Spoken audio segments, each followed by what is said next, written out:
দায়িত্ব গ্রহণের আগেই আলোচনার কেন্দ্রবিন্দুতে চলে এসেছেন ঢাকায় নিযুক্ত ভারতের নতুন হাইকমিশনার দীনেশ ত্রিবেদী। বেনাপোল পেট্রাপোল সীমান্ত দিয়ে বাংলাদেশে প্রবেশের পর তার দেয়া বক্তব্য দুই দেশের সম্পর্ক নিয়ে নতুন করে আলোচনা উস্কে দিয়েছে।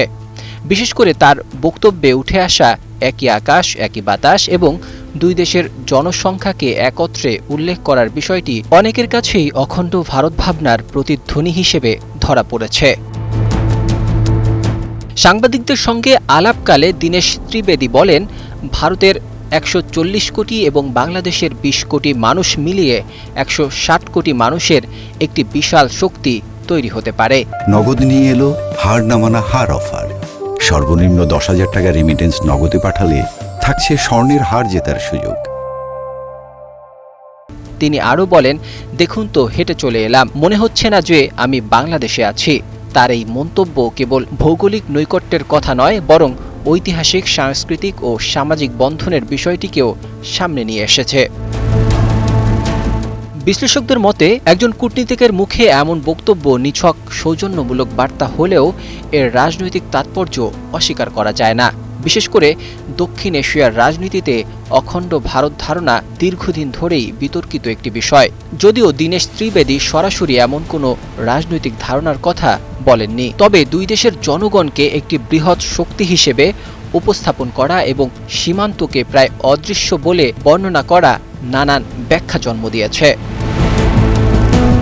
একই সঙ্গে তিনি জোর দিয়েছেন বাংলাদেশ ও ভারতের গণতান্ত্রিক শক্তির উপর। তার ভাষায়, দুই দেশের শক্তিশালী গণতন্ত্র একসঙ্গে কাজ করতে পারলে তা বৈশ্বিক রাজনীতিতে বড় প্রভাব ফেলতে পারে। যোগাযোগ, শিক্ষা, স্বাস্থ্য, প্রযুক্তি ও খেলাধুলা সহ বিভিন্ন ক্ষেত্রে সহযোগিতা বাড়ানোর কথাও উল্লেখ করেন তিনি। তবে তার বক্তব্যের সবচেয়ে গুরুত্বপূর্ণ দিক ছিল জনগণের মধ্যে যোগাযোগ বৃদ্ধির উপর গুরুত্বারোপ। পর্যটন ভিসা চালুর বিষয়ে আশাবাদ ব্যক্ত করে তিনি বলেন, এমন উদ্যোগ নেওয়া হবে যাতে উভয় দেশের মানুষ সন্তুষ্ট হতে পারেন। অর্থাৎ রাজনৈতিক সম্পর্কের পাশাপাশি জনগণের মধ্যে সম্পর্ক আরও গভীর করার দিকও জোর দিতে চান তিনি।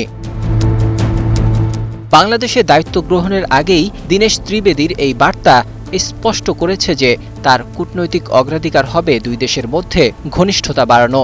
কিন্তু সেই ঘনিষ্ঠতার ভাষা যখন সীমান্ত, জনসংখ্যা ও অভিন্ন পরিচয়ের প্রসঙ্গ তুলে ধরে, তখন তা স্বাভাবিকভাবেই অখণ্ড ভারত বিতর্ককে নতুন করে আলোচনায় নিয়ে আসে। ফলে তার ভবিষ্যৎ কূটনৈতিক কর্মকাণ্ড এখন শুধু ঢাকা দিল্লির সম্পর্কের জন্যই নয়, বরং আঞ্চলিক রাজনীতির পর্যবেক্ষকদের কাছেও বিশেষ গুরুত্বের বিষয় হয়ে উঠেছে। Desk report, ২১ television.